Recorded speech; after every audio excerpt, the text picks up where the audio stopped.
राज्याच्या विविध जिल्ह्यात झालेल्या अतिवृष्टीमुळे शेतकरी देशोधडीला लागला आहे। शेतकऱ्यांचे अश्रू पुसण्याऐवजी हे सरकार फसव्या घोषणा करत आहे, असा आरोप करत राष्ट्रवादी काँग्रेस शरदचंद्र पवार पक्षाचे राष्ट्रीय सरचिटणीस डॉ. जितेंद्र आव्हाड यांच्या मार्गदर्शनानुसार जिल्हाध्यक्ष मनोज प्रधान यांच्या नेतृत्वाखाली ठाण्याच्या जिल्हाधिकारी कार्यालयासमोर काळे कपडे परिधान करून तसेच काळ्या फिती बांधून धरणे आंदोलन करीत काळी दिवाळी साजरी करण्यात आली। यावेळी कार्यकर्त्यांनी महायुती सरकारविरोधात जोरदार घोषणाबाजी केली। अतिवृष्टीमुळे सोयाबीन, तूर, कापूस, मूग, ऊस, उडीद इत्यादी विविध पिकांचे अतोनात नुकसान झाले, पण आतापर्यंत झालेल्या नुकसानीपैकी निम्म्या हेक्टरवरील पंचनामे अद्यापही बाकी आहेत। हे पूर्ण होण्यासाठी आणखी किती कालावधी लागेल हे माहीत नाही। अतिवृष्टीने काढणीला आलेली पिकं वाहून नेली आहेत। गोठ्यातील दुभती जनावरं, बैल, शेळ्या, कोंबड्या वाहून गेल्या तरी सरकारनेही अद्याप मदत केली नाही। अशा परिस्थितीत दिवाळी कशी साजरी करायची या चिंतेत शेतकरी आहेत। मात्र सरकारकडून ठोस उपाययोजना केल्या जात नाही, त्याच्या निषेधार्थ हे आंदोलन करण्यात आलं। हे आंदोलन राष्ट्रवादी काँग्रेस शरदचंद्र पवार पक्षाचे ठाणे कार्याध्यक्ष प्रकाश पाटील, माजी नगरसेवक प्रकाश बर्डे, महिला अध्यक्ष सुजाताताई घाग, महिला कार्याध्यक्ष साबिया मेमन यांसह अनेक पदाधिकारी यामध्ये सहभागी झाले होते। उपाशी खाली डोकं वर पाय काय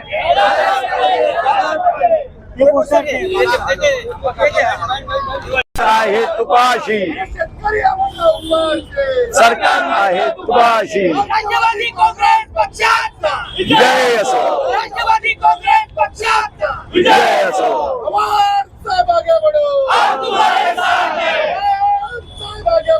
हम तुम्हारे साथ हैं, संघर्ष करो, हम तुम्हारे साथ हैं, संघर्ष करो, हम तुम्हारे साथ हैं। महाराष्ट्राचा बुलंद आवाज शरद पवार, महाराष्ट्राचा बुलंद आवाज शरद पवार, शरद पवार।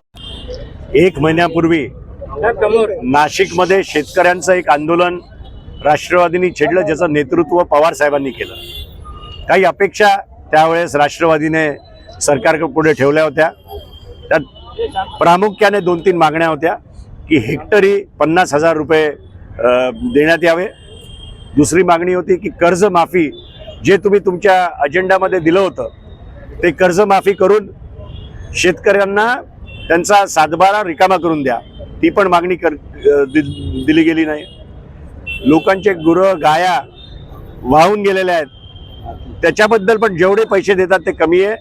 जर आपल्या शेतकऱ्यांना परत उभारायचं असेल तर जी तटपुंजी मदत ते देत आहेत त्याच्यात काहीही होऊ शकत नाही। आणि आम्ही आजचा दिवस निवडला कारण की आज दिवाळी सुरू होते, ठाणा मुंबईमध्ये उत्साह दिसतोय, पण अशा वेळेस आपल्याला आपल्या शेतकरी बांधवांचा विचार येतो। त्यांच्या घरी कुठल्या प्रकारची दिवाळी असेल तर एक या शासनापर्यंत पोहोचवण्यासाठी आमच्या भावना आम्ही काळी दिवाळी साजरी करतोय। महाराष्ट्रभर राष्ट्रवादीने जिल्ह्यात तालुक्यात हा कार्यक्रम घेतलाय, जेणेकरून शेतकऱ्यांचा आवाज सरकारपर्यंत पोहोचावा की ते खुश नाहीये, जी मदत त्यांना दिली ती फार कमी आहे, एवढंच या ठिकाणी सांगू इच्छितो। कसं आहे, जेव्हा आत्ताचे मुख्यमंत्री ऑपोजिशन मध्ये होते तेव्हा ते ओला दुष्काळ जाहीर करा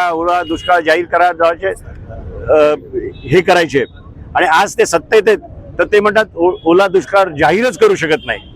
म्हणजे ह्याच्यावरूनच शेतकऱ्यांना, लोकांना, नागरिकांना कळलं पाहिजे की विरोधासाठी विरोध करणारी ती लोक होती।